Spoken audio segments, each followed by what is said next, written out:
Всем привет! Сегодня будем говорить про среднеформатную камеру Mamiya RB67 Pro SD.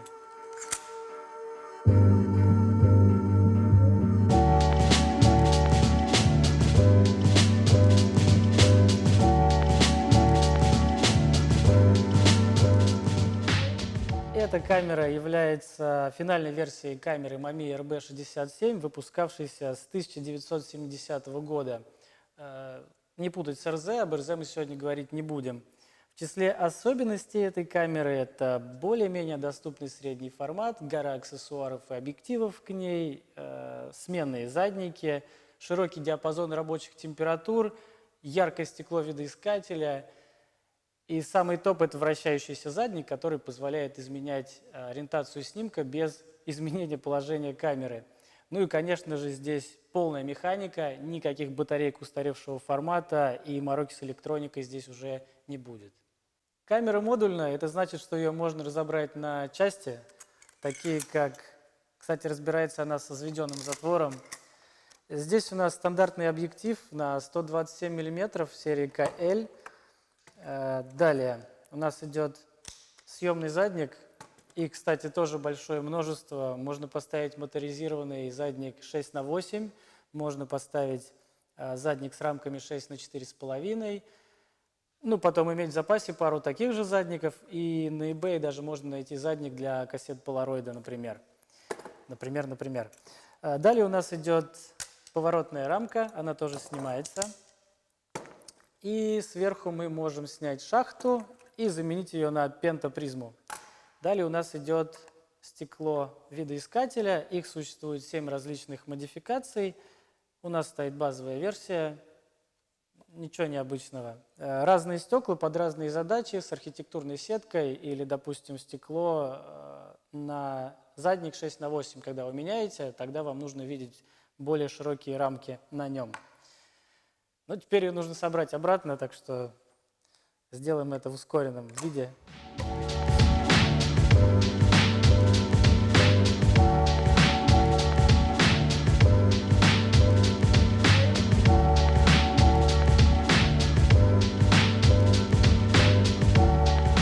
Механизм камеры продуман до мелочей, и у вас не получится запороть, например, следующий кадр, потому что здесь все очень хитро, умно и наворочено.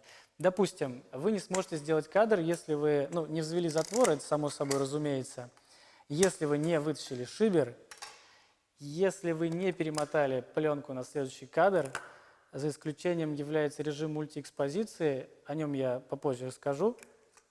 И если у вас не заблокирована кнопка спуска затвора специальным локером, который вокруг этой кнопки спуска затвора. Ну и сможете сделать кадр. Вот.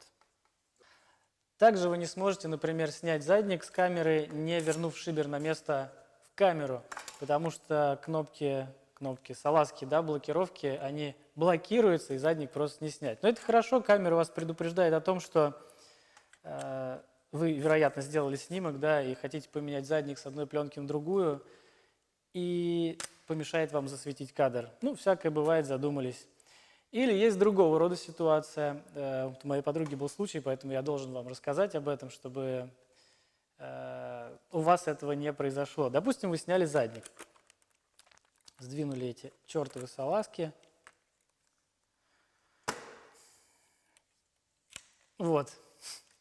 Короче, положение открыто. Вы снимаете задник, меняете его, задумались что-то, и случайно заблокировали сами салазки. И не можете вернуть задник на место, на тело камеры, потому что они заблокированы и никуда не сдвигаются.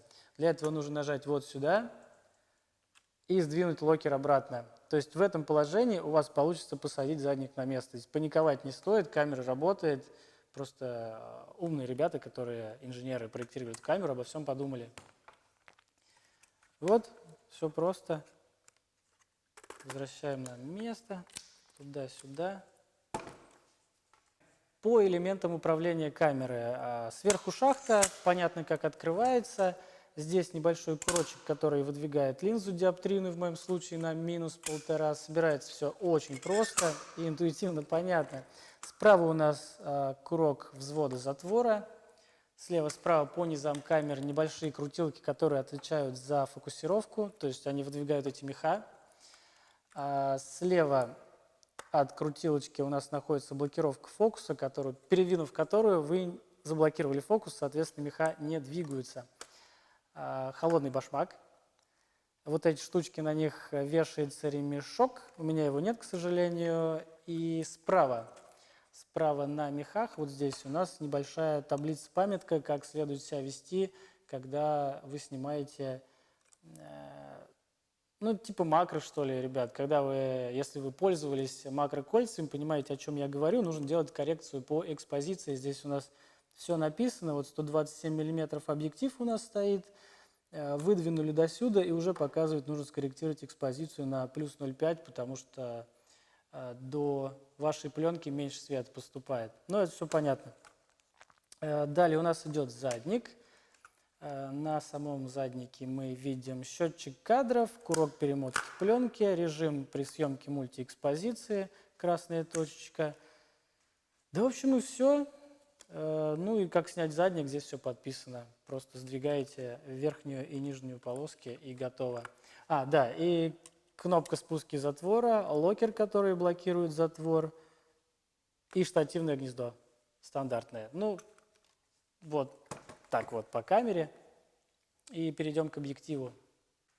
Касательно объективов, у меня их два. Это стандартный 127 мм серии КЛ и вот такой малыш, более старшей версии, 65 мм серии С. Также у нас имеется вот такая блендочка резиновая. Так она разбирается и убирается. Значит, в эквиваленте фокусного расстояния 35 мм для этой камеры формат 6:7 мы получаем 33 и 64 мм соответственно. Это для тех, кто не имел дела со средним форматом, чтобы понимать, какая картинка будет в видоискателе. Объективы у нас с центральным затвором Саека. Выдержка выставляется на самих объективах. Собственно, старшая версия от младшей или наоборот. Ну, в общем, отличается тем, что серия КЛ снабжена вот такой крутилочкой, которая отвечает за плавающую переднюю линзу и доводки зоны грип. На объективе у нас выставляется выдержка, диафрагма. Далее у нас имеется здесь вот такая вот кнопочка при съемке выдержки от руки. И в данном случае вот на 65 мм у нас крутилка, отвечающая за предподъем зеркала, а здесь уже гнездо для тросика при работе с режимом предподъема зеркала. Ну и синхроконтакт. И на том объективе. Вот про объективы вам. Сейчас мы будем заправлять в камеру слайдовую пленку Fujifilm Pro. Она у меня спрятана за этим объективом. Делается все просто. Для того, чтобы заправить пленку в задник, нужно его открыть. Здесь есть два локера. Мы их открываем, достаем кассету. И далее, при заправке пленки мы четко следуем инструкции, которая здесь нарисована. Просто заправляем ее по стрелочке, да, чтобы не допустить ошибок и не снять всю сессию на бумажный ракорд. Заправляем.